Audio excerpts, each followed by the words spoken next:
Hey guys, so the teaser trailer for season 3, the last and final season of Squid Game, just dropped. And oh my god, you guys, start popping your popcorn now. Store it in the freezer because you're not gonna have enough to get you through this amazing monstrosity of horror and heartstrings and just spectacle of all of these deadly games. Yes, Squid Game, if you still haven't seen it by now, well, you can still binge watch season 1 and season 2 before season 3 drops June 27th.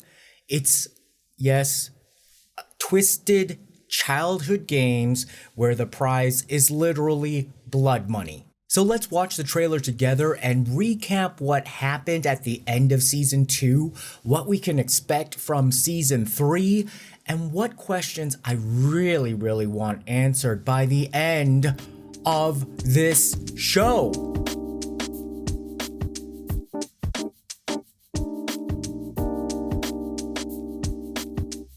So the cliffhanger at the end of season 2, which a lot of people are saying that it's essentially the first half of season 2, and then season 3 is essentially going to be the second half of season 2, but however you want to parse it, that's how it is. But it felt like we had paused in the middle, actually, of a season. And that cliffhanger was, of course, player 456, Gi-hun, Jung-jae's character, being captured and realizing that he had been ultimately betrayed by his buddy, who was the new player 001. And of course, we knew that from the beginning, 001, Byung-hun's character, was being shady and infiltrating the games, just like the original 001, who was the old man who ended up being the mastermind behind the games. And so there was that strange, like, French Revolution coup d'etat, like this attempted takeover and gun battle between the guards and also the players, and it didn't work out well for the players. So not only was 456 betrayed by his new buddy, his old buddy that was also appearing in the games unexpectedly was offed out of there as well. And so he's at a really low point, and it's a question of, like, what kind of battle resolve is player 456 gonna be walking into season 3 with? And I, for one, was one of the people that said, for some reason in season 2, there was less emphasis on the game itself exerting the pressure and being the driving force of the story. There was just a lot about, a lot of talking to try to get to the heartstrings part of the narrative. But I think the creators forgot that the heartstrings part of season 1 was really created by these abnormal situations that people found themselves in and had to make very heartfelt decisions under the pressure of the games. And so the dolls come back, yes, yet again. But apparently, not only is there a girl doll, there's gonna be a boy doll. So let's take a look at 2 trailers. The first one has no talking. I guess maybe they got the memo that I thought they was talking too much. The second one, they do talk. So let's look at the first one. Ooh, that's creepy. So instead of the coffin that looks like a present exiting, the coffin is coming back into the dormitory with player 456. He's like resurrected. Look at that. That's a little bit like, looks like church with a big gumball machine. I love the gumballs. Red and blue. Yep. Gotta have that Michelin thing again. Oh, that's bound to have happened. The mother and the son. This time, I hope they take a lot less time voting. Oh, there's the front man. Ooh, it is the last time. Yup, and then we have our Ha-joon coming in. Yep, and we got the creepy VIPs. Tears. Ooh, So that felt very that's very a baby? Is somebody pregnant? Okay, let's look at the second trailer. Bloody feet.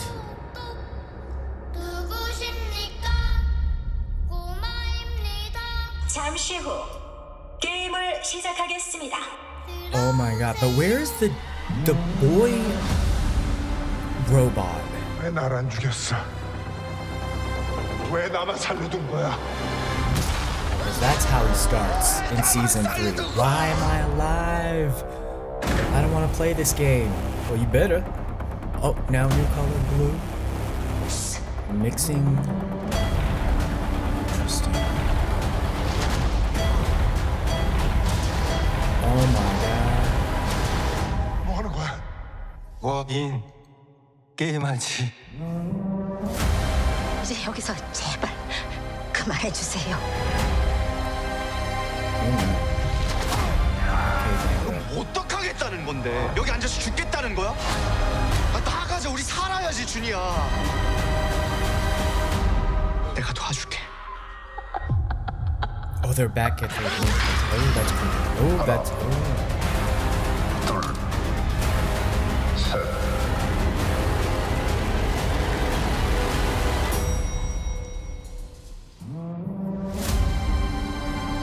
The suit looks good. Or a tux. What's gonna happen between those two?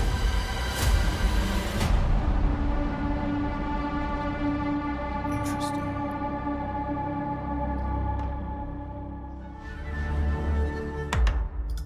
Only on Netflix, June 27th, you guys. Wow, what did you think of that? I thought that was a pretty good trailer. It gave enough to make sure we're all in, and not enough to spoil any of the actual episodes. 아직도 사람을 믿나? Now, did you catch the last line that Byung-hun's character, the frontman 001, said to Jung-jae, presumably? Do you still have faith in people? And I think that's actually the crux of this. And thinking back upon the creepy robot, the kid, and then setting this whole game structure in a childhood setting, I think takes on a brand new meaning when you look at the cover of the textbook that most Koreans grew up with. Young-hee is the name of the girl, Cheol-su is the name of the boy, and so we're gonna get like a boy robot apparently as well. And this is why I think that the creator was actually quite genius with the structure of this corruption of childhood or revisit of childhood in terms of trust and betrayal. Because if you look at this text, it is teaching Korean kids to trust and make overtures or essentially forego any of their personal benefit for the sake of trust and serving others, which is all good stuff. But where it starts to get into this territory that sets up a situation like Squid Game and also in real life Korea is that there is a very wide field where people are goaded into giving up their safety nets and safeguards when it comes to trust. And in short, trusting too much of people. And that may have actually worked and been the best system that evolved over time in Korea when you were just living in a hamlet, same 50 people around you from the day you're born to the day you die, and the same way of farming or whatever economic system from the day you're born, it doesn't change to the day you die. From the day you're born, there's somebody like a king or a warlord controlling your life from the day you're born to the day you die. So in that kind of situation, over-trust, in our estimation in the modern world, but for them it was probably normal, really does help facilitate and make more efficient your life. You are bound by the same set of understood rules, and whereas like somebody who's an outsider to that, you wouldn't trust them because they could probably take advantage of that. Within your system, by anticipating what other people are thinking, all having the kind of like same hive mind makes you stronger, makes it faster if there's any kind of threat for everybody to protect the group, and function in a way where you don't have to wait for a law, you don't have to wait for a decision, you don't have to have a meeting or a town hall to make a little decision. There ain't no HOA because everybody is in this area of trusting others or essentially having fewer boundaries. But the problem that I think happened in Korea, it was a double-edged sword. By having a system where people kind of made their own rules quietly and trusted each other, made for faster decisions and doing things, but at the same time, it can get really sloppy, really fast, and really dangerous, and ruin the whole thing once somebody betrays that trust. And I think during the development of Korea, we had a war between the old mindset of having very porous boundaries and then people who pretended they had the same mindset but started taking advantage and betraying trust all over the place. And I think that old man, who looks like was the actual father of player 456, so 001, the game maker in the season 1, the old man who was also pretending and betraying everybody's trust. I think he was actually the father of 456, Gi-hun, because we saw how this guy knew his childhood preferences, right? For, I think, like not drinking milk.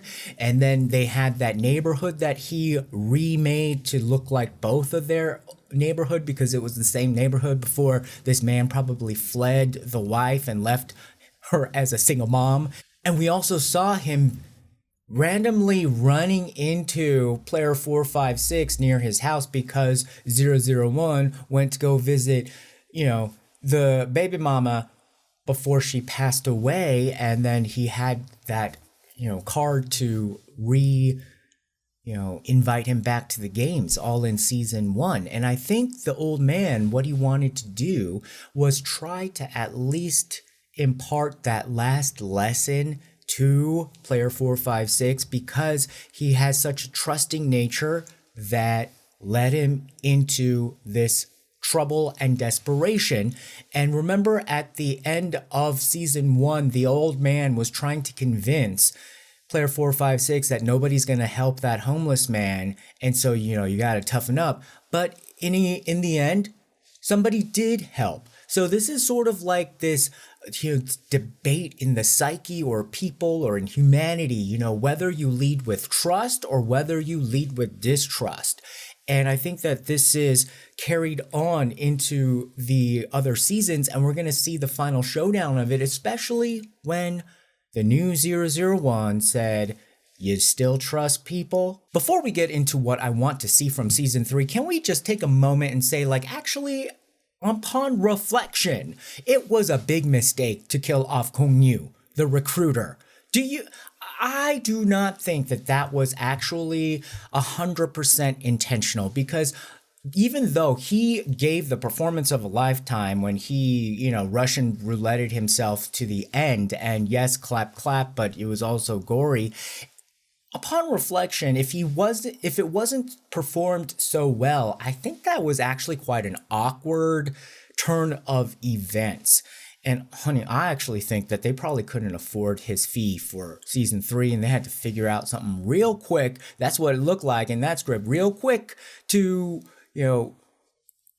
make a way for him to exit, because I don't think that contract, I have a feeling that the contract was too expensive or he was just too busy. But in any event, that character should still be in season 3. I wonder if there's going to be a strange cameo. Anyhow, so what are we going to look forward to? Well, what does the actual creator say about season 3? He says that the final season is going to delve into guilt, redemption, and the human capacity for conscience amidst chaos. And Gi-hun is exploring whether his values like kindness can survive in a brutal environment. So again, yes, this is the whole thing about like, can you trust in such a brutal environment? And that is a bit of the question, I think, on a metaphysical level in Korea. Can you still trust in the way that is endemic to Korean culture, to trust in this modern era? But then at the same time, if you get betrayed and you get double-crossed, people also say, well, that is also Korea. So this thing about like, oh, that is just Korea is such a lazy way to make an explanation about human people's behavior. We're just seeing the clash of two value systems in an environment that's constantly changing. And people, I think, are wrestling with this in their minds because nobody wants to be a jerk unless you're probably, part of that population of the JIT. Well, JIT, some people are born JIT and they will be disciplined before their 6th birthday for new recruits of the Jezebel Institute of Treachery. But aside from people like that, it's more uncomfortable to not trust people, not work together, not have feelings of kindness, happiness, joy, love. Those are much more pleasurable feelings and also collectively much more powerful. So the problem is that, what if the JIT can pick off enough people in the group to not cooperate in terms of kindness, love, and cooperation, then obviously JIT will be more powerful. But if everybody gets along and harmonious, love is always more powerful. But it's just whether you have enough people who are brave enough. And I think these games show that. And I'm hoping that us talking about this show and the emotional elements of it is going to be more than how much they actually talk in that script, because season 2, it was way too talky and you talked instead of showed. And now I hope they are going to show the pressure and keep it onto the games and not make it glorified, because sometimes when you get this feedback like, oh, I wish there was more action in the games, then it's just like meaningless action. No, it's action that pressures the character into making these choices that we want to see. And so they have to work together in symbiosis. And so that's what I'm hoping structurally will happen in season 3. Because I want to see the diamond from all the pressure. And I want to resolve this question of the 001. Like, that old man, was he really the father? And then what was, because that I think also had unexpected development, because that actor, the old man, I mean, we loved him and everything, but he had gotten into some trouble before season 2 launched, and maybe it was during production, maybe they had to switch around the script or something. Maybe that explained why they had some fast rewrite that was half-baked for season 2. He got into like some sort of harassment trouble. I think he was hiking somewhere, and I'll tell you about that. Those hiking mountains, you got to be careful on. Some of them are like, the wind is strong, and essentially that's a metaphor in Korea for people cheating. But apparently he was, doing like maybe grabbed some lady who didn't want to be grabbed. Okay, so he is not in there, but I wanted to see like what in his character, like I think that was still a loose end. And then with Byung-hun taking over the role of 001, how does that work out? Because we do know he's the brother of the Ha-joon character, the cop that is trying to infiltrate the island, and so that'll be really cool. And Byung-hun himself was a past winner of the game that decided to work for the games, like some summer camp kid becoming a camp counselor.